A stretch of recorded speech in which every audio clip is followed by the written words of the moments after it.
کیسے ناکام ہو سکتے ہیں؟ اس لیے کہ سرکار کو اللہ نے کامیابی کے لیے پیدا کیا. جس نے آپ کو اپنایا اس سے اللہ راضی ہو گیا. رضی اللہ عنہ ورضوا عنہ ذلک الفوز العظیم. صحابہ کرام کے بارے میں کہا ہم اس سے راضی ہو گئے، وہ ہم سے راضی ہو گئے. اب تشریف لا رہے ہیں. کہتے مشرق اور مغرب روشن ہو گئے. ماں آمنہ فرماتی تھی عجب میں نے انوارات دیکھے کہ کوئی سکمے کے آنے کے وقت کوئی تکلیف نہیں. جب تشریف لائے تو سجدے میں تھے، مجھ سے دونوں بند تھے اور شہادت کی انگلی آسمان کی طرف اٹھی تھی اور سجدہ کرتے ہوئے پیٹ میں نکلے کہ جیسے اور بچے آتے ہیں سے گندے تھے کہ گندے کیسے، جو پاک پیدا کیا گیا ان کو گندا کیسا، اس کو غسل کی کیا ضرورت. اللہ اکبر. جب ایک یہودی کو پتہ چلا، غالباً پادری تھا، اس نے عبد المطلب کو عرض کیا حضرت آپ کے خاندان میں کوئی بچہ پیدا ہوا، اس لیے کہ آپ کے والد ماجد حضرت عبداللہ کا انتقال ہو گیا تھا. یہ صحیح روایت ہے کہ آپ کا انتقال ہو گیا تھا.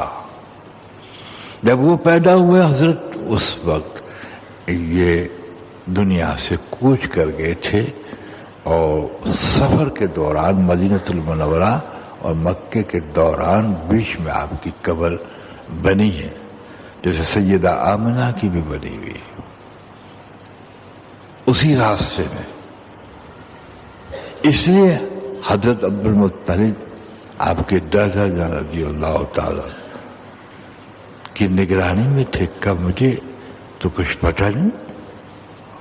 آپ فوراً نکلے تو کہا آپ کے خاندان میں بیٹا پیدا ہوا ہے. اس وقت یہودی پادری نے کہا کہ بنی اسرائیل میں سے نبوت ختم ہو گئی. اب یعنی حضور صلی اللہ علیہ وسلم کی ولادت شریف پر اللہ پاک غیر قلموں کو لوہا منوا رہے کہ بنی اسرائیل میں سے جو 20,000 انبیاء جس میں پیدا ہوئے ہیں نبوت ختم ہو گئی. اب یہ خاتم النبیین پیدا ہو گئے تو پیدائش میں بھی جلے، پیدائش میں بھی اللہ رب العزت کے توحید کی شہادت اللہ اکبر کبیرہ، اور پھر اصولت یعنی وہاں اصول تھا کہ دیہاتوں کی ہواؤں کے ذریعے سے اللہ بچوں کو صحت دے. ایسے زبان سے آپ کو ایک دائی کے سپرد کر دیا گیا. لیکن غور سے سنیے، نہ صاحب مال تھے، جیسے کہ حضور کی دعا نہ قبول ہو گئی ہو. حضور نے اپنی حیات میں یہ دعا کی تھی اللہ مجھے مسکین بنا، مسکین میں رکھ اور مسکین کے ساتھ اٹھا. مسکین اس کو کہتے ہیں جس کے پاس ایک دن کا کھانے کا نہ ہو. سب مالداروں کے بچے لے کے چل پڑے، لیکن حلیمۃ السعدیہ خود بھی غریب تھے، اٹھنے بھی لاغیر، یہ بھی گھرانہ غریب تھا، یتیم گھرانہ تھا. وہ مل گئے. جب آپ نے گود میں ان کو اٹھایا حیرت تھی، اس لیے کہ یہ انوکھے تھے، اللہ کی خصوصی ربوبیت کے ساتھ اور خالقیت کے ساتھ بنائے گئے تھے. خدا پاک کی قسم، عالم بنی نو انسان میں جتنے کامل اور اکمل پیدا ہوئے ان تمام کمالات کے یہ مجموعہ تھے. علم میں بھی مجموعہ تھے، اخلاق میں بھی مجموعہ تھے، جسم میں بھی مجموعہ تھے، انبیاء علیہ السلام مصابے تو تھے، مقابل کوئی نہیں تھا۔ آپ کے مصابے تھے کہ انبیاء علیہ السلام کو بھی معجزے ملے۔ لا نفرق بین احد من رسولہ، میں ایسا اعتبار سے نہیں کرتا کہ کسی انبیاء کو آگے بڑھا کے گرانا ہے، نہیں، بلکہ یہ حقیقت تھے کہ آپ مثالی تھے۔ الحمدللہ جب آپ کو گود میں لے کے اٹھنے پہ چلی ہے تو اٹھنی تیز دوڑنے لگی۔ ساتھ کی عورتیں کہتی ہیں کہ بچے تو ہمارے ساتھ ہیں، اٹھنی تو تیری بہت لاگی تھی، لیکن اس کو پتہ نہیں تھا کہ ایمان کو تقویت دینے والا آ گیا، جسم کو قوت دینے والا آ گیا۔ تجھے کیا پتہ چلے کہ اٹھنے میں طاقت کیا ہے؟ وہ آنے والے انسانوں کو قلب میں وہ طاقت عطا فرمائیں گے کہ مشرکوں کے سامنے جھکیں گے نہیں، غیروں کے سامنے جھکیں گے نہیں، اور ان کی پرواز عرش پہ ہوگی۔ اس نے کہا مجھے کچھ پتہ نہیں، جب سے یہ چاند کو میں لائی ہوں تو اٹھنے میں قوت آ گئی، گھر پہ اتارا۔ میں حقائق بیان کروں، گھر پہ اتارا، گھر انوار سے بھر گیا۔ دودھ جب پلایا تو ایک چھاتی پی، دوسری کو چھوڑ دی۔ کیا اس معصومیت میں بھی انصاف ہے؟ کیا اس معصومیت کے اندر بھی انصاف ہے؟ کیا اس معصومیت میں بھی ہمدردی ہے؟ اس لیے کہ حلیمۃ السعدیہ کے ایک چھوٹے بچے تھے، وہ بھی دودھ پیتے تھے، اس لیے ان کے لیے ایک چھاتی چھوڑ گئی۔ کس نے سمجھایا آپ کو؟ اس طفلیت میں کس نے سمجھایا کہ محمد ایک چھاتی نہ؟ اس لیے کہ ہما تنہا اللہ ما اللہ آپ کے رہبر تھے۔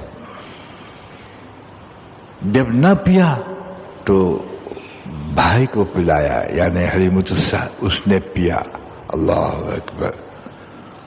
دیکھیے آپ، ابتدا سے ہی آپ کے کرشمے اللہ کی عطائیں کیا ہے۔ لیکن بیچ میں اپنے لیے کہہ دوں کہ ہم نے آپ کو مان کر آپ کو اپنایا۔ معاف کرنا، ایک ہیرا مل جاتا ہے، آدمی لکھپتی ہو جاتا ہے، گھروں میں فرنیچر آ جاتے ہیں، مکان اچھا بن جاتا ہے، کپڑے اچھے بن جاتے ہیں، لیکن تو نے حضور صلی اللہ علیہ وسلم کو مانا، لیکن اپنا کر تو کیا بنا؟ سعید بنا، صالح بنا، کتب بنا، غوث بنا، کہ جو بنا اس کی غلامی میں تو بنا، تو کیا بنا؟ معلوم ہوتا ہے تو نہیں بنا تو حضور کو مانا ہے، تو نے اپنایا نہیں۔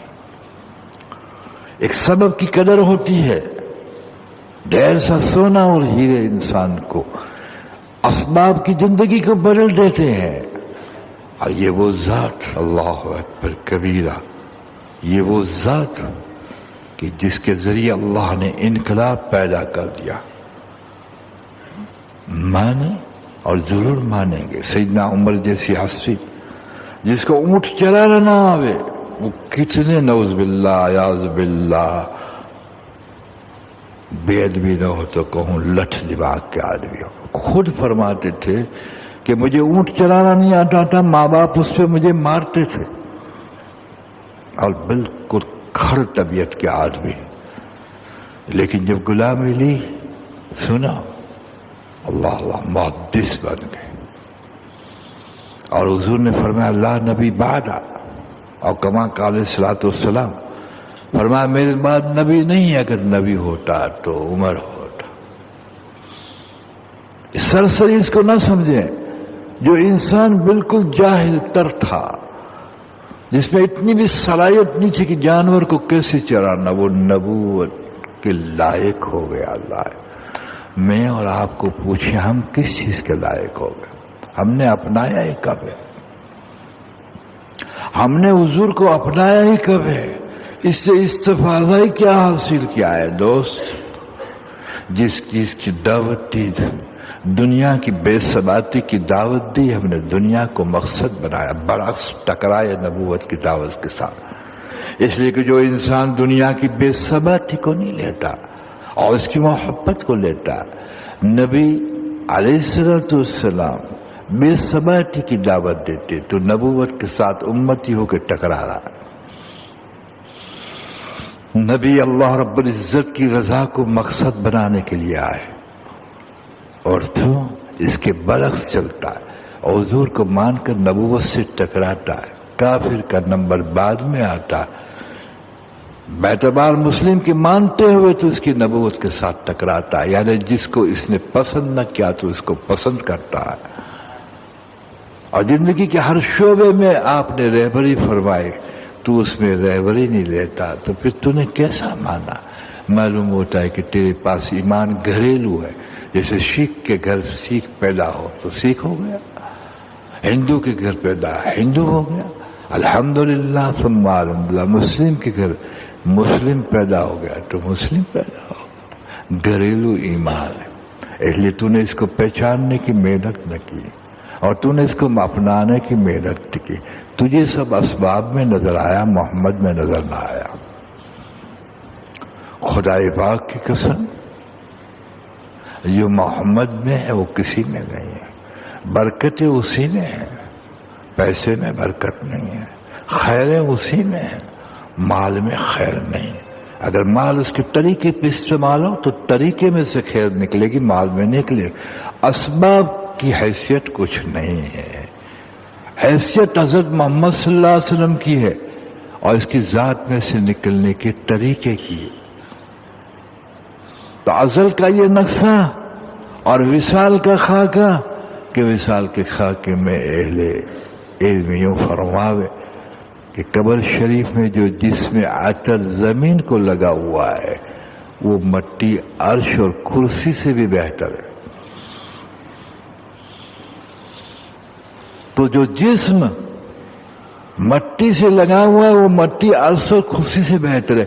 تو جسم سے نکلنے والے طریقے جس کے اندر ہوں گے وہ مسلمان کتنا اونچا ہوگا، وہ مسلمان کتنا اونچا ہوگا۔ اس لیے کہ تیرا تجسس اور تیری دوڑ اس کی طرف نہیں ہے، بلکہ تو نے ظلم کیا کہ حضرت محمد صلی اللہ علیہ وسلم کو تو نے دنیا کی خاکوں میں بنوایا۔